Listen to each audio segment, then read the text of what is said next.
ಒಳಗಿನ ಕುದಿ ಇದನ್ನ ತಣಿಸದೇ ಇದ್ರೆ ಖಂಡಿತವಾಗ್ಲೂ ಕೂಡ ಈಗ ಕಾಂಗ್ರೆಸ್ಗೆ ಸಮಾಧಾನ ಆಗೋದಿಲ್ಲ. ಯಾಕಂದ್ರೆ ಈ ಒಳಗಿನ ಬೇಗುದಿದೆಯಲ್ಲ, ಅದು ಒಳಗಿಂದಲೇ ಸುಡ್ತಾ ಹೋಗ್ತಾ ಇದ್ರೆ, ಅದನ್ನ ತಣಿಸದೇ ಹೋದ್ರೆ ಅದು ಇಡೀ ಮರವನ್ನ ಟೊಳ್ಳು ಮಾಡಿದ ರೀತಿಯಲ್ಲಿ ಇಲ್ಲಿ ಕಂಪ್ಲೀಟ್ ಆಗಿ ಪಕ್ಷವನ್ನ ಅಥವಾ ಸರ್ಕಾರವನ್ನ ಟೊಳ್ಳು ಮಾಡುವಂತಹ ಸಾಧ್ಯತೆ ಇರುತ್ತೆ. ಹಾಗಾಗಿ ಆ ಒಳಗಿನ ಕುದಿ ಅಪಾಯಕಾರಿಯಾಗಿರುವಂಥದ್ದು. ಅದನ್ನು ಹೇಗೆ ತಣಿಸುವಂತಹ ಪ್ರಯತ್ನವನ್ನ ಮಾಡ್ತಾ ಇದ್ದಾರೆ, ಯಾವ ಸ್ವರೂಪದ ಮಾತುಕತೆಗಳು ನಡೀತಿದ್ದಾವೆ, ವ್ಯಕ್ತವಾಗ್ತಾ ಇರುವಂತಹ ಅಭಿಪ್ರಾಯಗಳು ಹೇಗಿದ್ದಾವೆ ಅನ್ನೋದನ್ನು ನೀವು ವರದಿ ಹೋಗ್ತೀವಿ.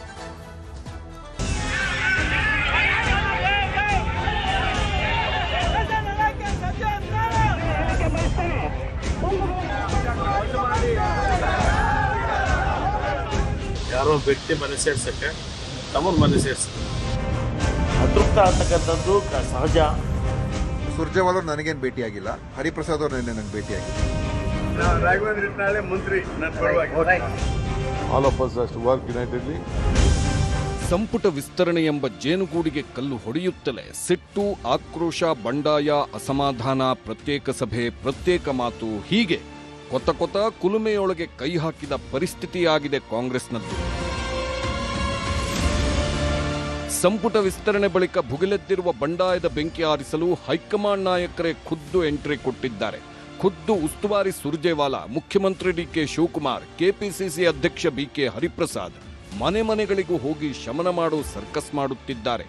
ಆದರೂ ದಿನದಿಂದ ದಿನಕ್ಕೆ ಬಂಡಾಯ ಹೆಚ್ಚುತ್ತಲೇ ಇದೆ. ಕೆಲವರು ಸುಮ್ಮನಾದ್ರೆ ಇನ್ನು ಕೆಲವರು ಬೀದಿಗಿಳಿದಿದ್ದಾರೆ. ಬ್ಯಾಡಗಿ ಶಾಸಕ ಬಸವರಾಜ ಶಿವಣ್ಣನವರ ಅಭಿಮಾನಿಗಳು ರಾಹುಲ್ ಗಾಂಧಿ ಅವರಿಗೆ ಗೊತ್ತಿಲ್ಲ, ಸುರ್ಜೇವಾಲರ ಮುಖಾಂತರ ಬಂದಂಥ ಅಭ್ಯರ್ಥಿ ಅದು ಹೆಂಗೆ ಬಂತು ಏನು ಬಂತು ನಮಗೂ ಗೊತ್ತಿಲ್ಲ. ಇದೆಲ್ಲ ಪ್ರಕ್ರಿಯೆ ಮುಗಿದಿಂದಾಗ ನಿಮಗೆ ಎಲ್ಲಿಂದ ತಪ್ಪಿತು, ಹೆಂಗೆ ತಪ್ಪಿತು ಅನ್ನೋದು ಕೊನೆಗೆ ಹೇಳ್ತಾರೆ. ಜಿಲ್ಲೆ ಒಳಗದಾರ, ಹೊರಗದಾರ, ಯಾರದಾರ ಅದಾರ. ಒಟ್ಟು ಸಿದ್ದರಾಮಯ್ಯನವರು ನಮ್ಗೆ ಗಾಡ್ ಫಾದರ್. ಮತ್ತೊಂದು ಕಡೆ ಬಂಗಾರಪೇಟೆಯಲ್ಲಿ ಎಸ್ಎನ್ ನಾರಾಯಣಸ್ವಾಮಿ ಪರ ಬೆಂಬಲಿಗರ ಸಿಟ್ಟು ತಣ್ಣಗಾಗಿಲ್ಲ.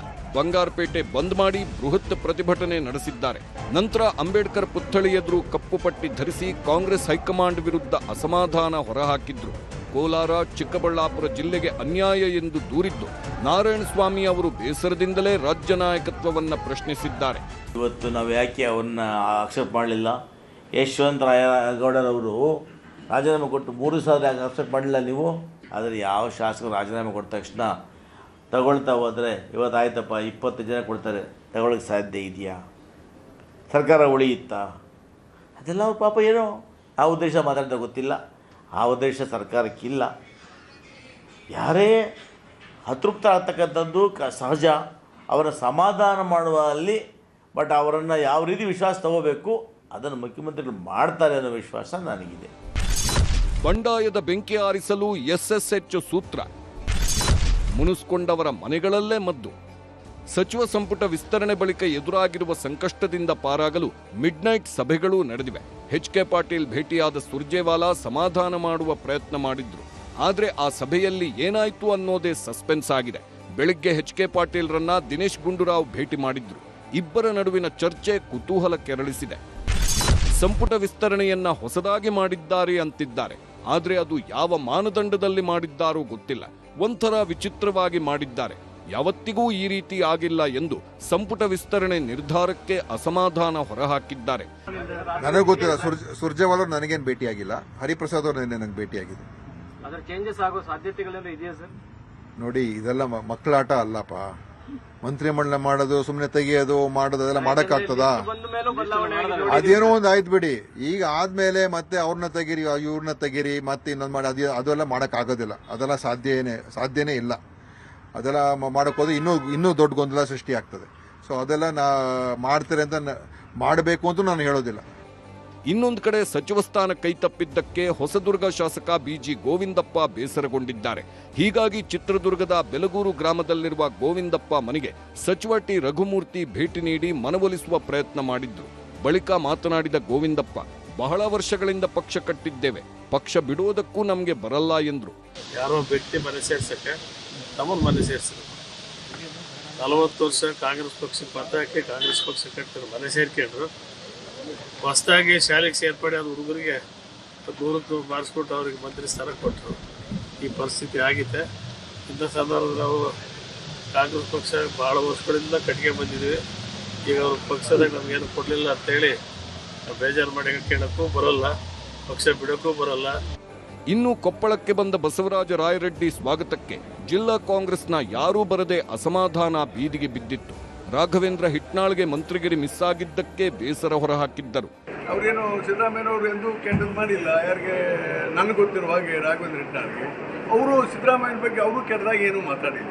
ಅಷ್ಟೇ ಹೇಳ್ತೇನೆ, ರಾಘವೇಂದ್ರ ಹಿಟ್ನಾಳ್ ಅವ್ರಿಗೆ ಹೇಳ್ತೇನೆ, ದಯಮಾಡಿ ರಾಜೀನಾಮೆ ಕೊಡಬೇಡಿಯಪ್ಪ, ನಾನಿದ್ದೇನೆ ನಿಮ್ಮ ಪರವಾಗಿ, ನಾನು I am representing your family representing. ಹೀಗಾಗಿ ರಾಘವೇಂದ್ರ ಹಿಟ್ನಾಳೆ ಮಂತ್ರಿ ನನ್ನ ಪರವಾಗಿ.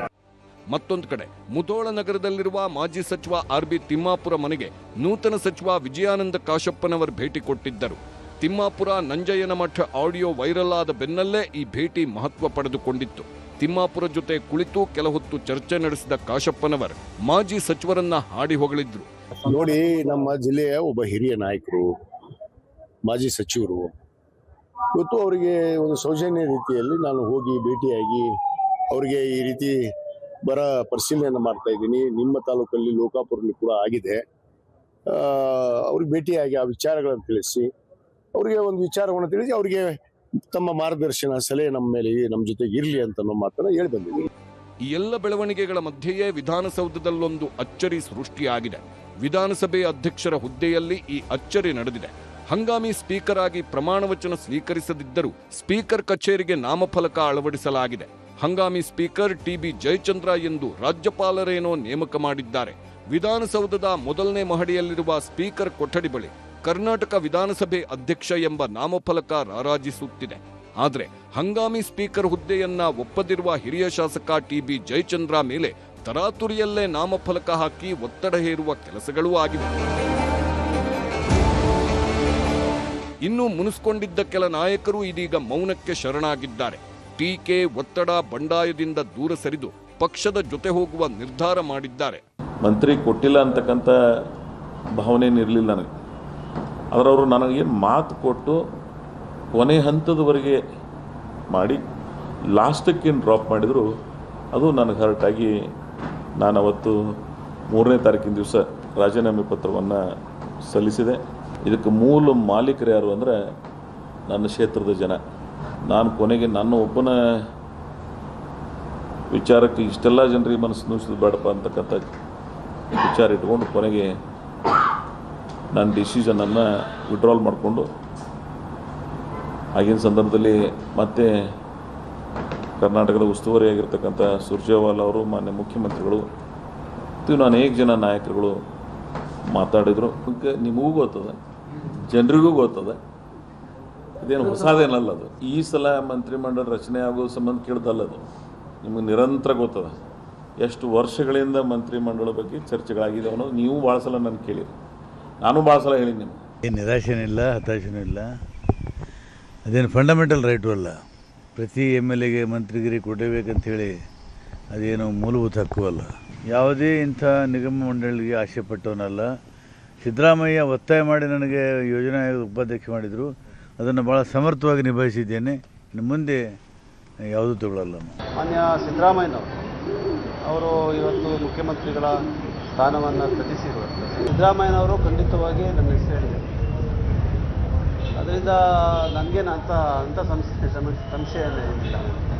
ಖಂಡಿತವಾಗಿ ಅವ್ರು ಹೇಳಿದ್ದಾರೆ, ಅವರು ಪ್ರಯತ್ನವನ್ನು ಮಾಡಿದ್ದಾರೆ. ಅವ್ರು ಹೇಳಿದ ತಕ್ಷಣ ಹಾಗೆ ಬಿಡಬೇಕು ಅಂತ ಇಲ್ಲ. ಅದನ್ನೇ ನಾನು ಹೇಳ್ತಾ ಇರೋದು. ಪಕ್ಷ ತನ್ನ ತೀರ್ಮಾನಗಳನ್ನು ತಗೋತದೆ. ಏನು ಈಗ ನನಗೆ ಏನು ಜವಾಬ್ದಾರಿ ಪಕ್ಷ ತೀರ್ಮಾನ ಮಾಡ್ತದೆ, ಅದನ್ನು ಸ್ವೀಕಾರ ಮಾಡ್ಕೊಂಡು ಕೆಲಸ ಮಾಡ್ತದೆ. ಯಾವ ಬ್ಲಾಕ್ ಮೇಲೂ ನಡೆಯೋದಿಲ್ಲ. ತಾವು ನೋಡಿದ್ರಿ, ರಾಜೀನಾಮೆ ಕೊಡ್ತೀವಿ ಅಂದ ಶಾಸಕರೆಲ್ಲ ಎಲ್ಲಿದ್ದಾರೆ ಈಗ? ಎಲ್ಲ CM ಮನೆಯಲ್ಲಿದ್ದಾರೆ. ಹಂಗಾಗಿ ಅವು ಯಾವ ಬ್ಲಾಕ್ ಮೇಲ್ ನಡೆಯೋದಿಲ್ಲ. ಅದು ಆ್ಯಕ್ಚುಲಿ ಏನೋ ಕ್ಲರಿಕಲ್ ಮಿಸ್ಟೇಕ್ ಅಂತ ನಾವು ನೋಡಿದ್ವಿ. ಕ್ಲರಿಕಲ್ ಮಿಸ್ಟೇಕಿಂದ ಆಗಿರ್ಬೋದು ಅಂತ ನಾವು ತಿಳ್ಕೊಂಡಿದ್ದೀವಿ. August 13 mega dinner meeting. ಅಧಿವೇಶನದ ದಿನವೇ ಮುಹೂರ್ತ ಫಿಕ್ಸ್. ಸಂಧಾನದ ಬಳಿಕವೂ ಶಮನವಾಗದ ಶಾಸಕರ ಸಿಟ್ಟು. ಸಿಎಂ ಡಿಕೆ ಶಿವಕುಮಾರ್ ಸುರ್ಜೇವಾಲಾ ಮನವೊಲಿಕೆ ಧಿಕ್ಕರಿಸಿ ಸಭೆ ಸೇರುತ್ತಿದ್ದಾರೆ. ಸಮಾನ ಮನಸ್ಕರ ಸಭೆ ನೆಪದಲ್ಲಿ ಆಗಸ್ಟ್ 13ರಂದು ಅಸಮಾಧಾನಿತರ ಡಿನ್ನರ್ ಮೀಟಿಂಗ್ ಕರೆಯಲಾಗಿದೆ. ಎಚ್.ಕೆ. ಪಾಟೀಲ್, ಟಿ.ಬಿ. ಜಯಚಂದ್ರ ನೇತೃತ್ವದಲ್ಲಿ ಸಭೆ ನಡೆಯಲಿದ್ದು ಡಿನ್ನರ್ ಸಭೆಯಲ್ಲಿ ತಮ್ಮ ಮುಂದಿನ ನಡೆ ಬಗ್ಗೆ ಚರ್ಚೆಯಾಗುವ ಸಾಧ್ಯತೆಗಳಿವೆ. ಇಷ್ಟೆಲ್ಲ ಆದರೂ ಕೂಡ ಪಕ್ಷದಲ್ಲಿ ಎಲ್ಲವೂ ಸರಿಯಾಗೇ ಇದೆ ಅಂತಾರೆ ಮುಖ್ಯಮಂತ್ರಿ DK Shivakumar. There is no problem. Only problem with the media. That's all. You want to create more problem? We don't have any problem. Definitely, there are some seniors which we have to respect their sentiments. But there are only 33 seats. There are 140 plus 40 MLCs. Totally 170 is there. Everyone is eligible. So I don't deny their desire. But we all have to work hard. All of us has to work united. ಕಾಂಗ್ರೆಸ್ನೊಳಗಿನ ಈ ಬೆಳವಣಿಗೆಗಳು ಸಹಜವಾಗೇ ಪ್ರತಿಪಕ್ಷಗಳ ಟೀಕೆಗೆ ಆಹಾರವಾಗಿವೆ. ಪ್ರತಿಪಕ್ಷ ಹಾಗೂ ಆಡಳಿತಾರೂಢ ನಾಯಕರ ನಡುವೆ ವಾಕ್ಸಮರವೇ ನಡೆದಿದೆ. ಮಂತ್ರಿ ಆಗ್ಬೇಕು ಅಂದ್ರೆ ಹಣ ಕೊಡಬೇಕು ಅನ್ನೋದು ಜಗಜ್ಜಾಹಿರಾತ. ಯಾಕಂದ್ರೆ ಮುಖ್ಯಮಂತ್ರಿ ಆದ ತಕ್ಷಣ ಇಮಿಡಿಯೇಟ್ ಒಂದು ವಾರದಲ್ಲಿ ಮಂತ್ರಿಮಂಡಲ ಮಾಡ್ತೀನಿ ಅಂತ ಡಿ ಕೆ ಶಿವಕುಮಾರ್ ಹೇಳಿದ್ರು. 2 ತಿಂಗಳಾದ್ರೂ ಮಾಡಲಿಲ್ಲ. ಪೇಮೆಂಟ್ ತಗೊಂಡ್ ಮಾಡಿರುವಂತ ಕ್ಯಾಬಿನೆಟ್ ಇದು ಭ್ರಷ್ಟಾಚಾರಿಗಳನ್ನೆಲ್ಲ ಮತ್ತೆ ತಗೊಂಡಿದ್ದಾರೆ. ನಾಗೇಂದ್ರನ್ ಮೇಲೆ ಇನ್ನೂ ಕೇಸ್ ಇದೆ, ಅದು ತಗೊಂಡಿದ್ದಾರೆ. ಅಶೋಕ್ ಅವರಿಗೆ ವಿಜೇಂದ್ರ ಅವರಿಗೆ ಒಂದು ಪಟ್ಟಿ ಕೂಡ ಕೇಳಿ ಯಾರು ಮಾಡ್ಬೇಕು ಅಂತ. ಅವ್ರಿಗೆ ಕೇಳಿ ಮಾಡ್ಬೇಕಾ ನಾವು?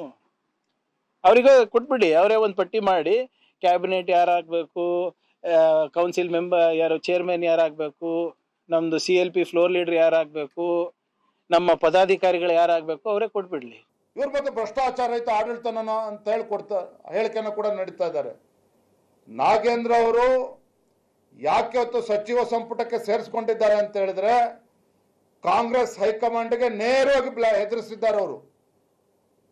ನಾಗೇಂದ್ರ ಅವರು ನನ್ನನ್ನೇನಾದ್ರೂ ಸಚಿವ ಸಂಪುಟಕ್ಕೆ ತೆಗೆದುಕೊಳ್ಳಿಲ್ಲ ಅಂತ ಹೇಳಿದ್ರೆ ನಾನಿನ್ನು ತಾಳ್ಮೆಯಿಂದ ಕೂರೋದಕ್ಕೆ ಸಾಧ್ಯ ಇಲ್ಲ, ಕಾಂಗ್ರೆಸ್ ಹೈಕಮಾಂಡಿನ ಬಂಡವಾಳವನ್ನ ಬಹಿರಂಗ ಪಡಿಸ್ತೇನೆ ಅಂತೇಳಿ ಬೆದರಿಕೆ ಹಾಕಿದ ನಂತರವೇ ಅವರು ಕ್ಯಾಬಿನೆಟ್ಗೆ ತೆಗೆದುಕೊಂಡಿರುವಂಥದ್ದು. ಅಯ್ಯೋ, ವಿಜೇಂದ್ರ ಅವ್ರ ಬಗ್ಗೆ ಹೇಳಬೇಕಂದ್ರೆ ಭಾಳ ಸಾಕಷ್ಟಿದೆ. ಅವ್ರ ಬಗ್ಗೆ ನಾನು ಹೇಳಕ್ಕೆ ಇಷ್ಟಪಡ್ತೀನಿ. ನಮ್ಮ ಮುಖ್ಯಮಂತ್ರಿಯವರು ಅವರೆಲ್ಲ ಕೂಡ ಈಗಾಗಲೇ ಕೂಡ ಅವ್ರಿಗೆ ಆನ್ಸರ್ ಕೊಟ್ಟಿದ್ದಾರೆ. ಅವರು ಯುವಕರಿದ್ದಾರೆ, ಅವರು ಅಳೆದು ತೂಗಿ ಎಲ್ಲ ತೆಗೆದು ಮಾತಾಡ್ಕೋಬೇಕಾಗುತ್ತೆ. ಹೇಳ್ತೀನಲ್ಲ ರೀ, ಇವಾಗ ಹೇಳ್ತೀನಲ್ಲ, ನಾವು ಹೇಳಿದ್ರೆ ಇವತ್ತು ವಿಜೇಂದ್ರ ಅವರ ತಂದೆಯವ್ರ ಬಗ್ಗೆ ಕೂಡ ಮಾತಾಡಬೇಕಾಗುತ್ತೆ. ಅದು ಪೋಕ್ಸೋ ಕೇಸಲ್ಲಿ ಅವರು ಇದಾಗಿದ್ರು. ಅವರು ನಾವು ಹೇಳ್ಬೋದು, ಅದನ್ನೆಲ್ಲ ಕೂಡ ನಾವು ಕೆಸರಲ್ಲಿ ಕಲ್ಲು ಹಾಕುವಂಥ ಕೆಲಸ ಮಾಡೋದಿಲ್ಲ ನಾವು. ಈ ಎಲ್ಲ ಬೆಳವಣಿಗೆಗಳ ಮಧ್ಯೆಯೇ ನೂತನ ಸಚಿವರಿಗೆ ಇಂದೇ ಖಾತೆ ಹಂಚಿಕೆಯಾಗುವ ಸಾಧ್ಯತೆಗಳಿವೆ. ಯಾವ ಸಚಿವರಿಗೆ ಯಾವ ಖಾತೆ ಕೊಡಬೇಕೆಂದು ಇಂದೇ ಫೈನಲ್ ಆಗಲಿದೆ. ಯಾವುದೇ ಖಾತೆ ನೀಡಿದ್ರೂ ನಿರ್ವಹಿಸುವಂತೆ ಈಗಾಗಲೇ ಸಿಎಂ ಸೂಚನೆ ಕೊಟ್ಟಿದ್ದು, ಖಾತೆ ಹಂಚಿಕೆಯ ನಂತರ ಹೊಸದಾಗಿ ಖಾತೆಗಳು ಬರದಂತೆ ಎಚ್ಚರಿಕೆ ವಹಿಸಲಾಗಿದೆ.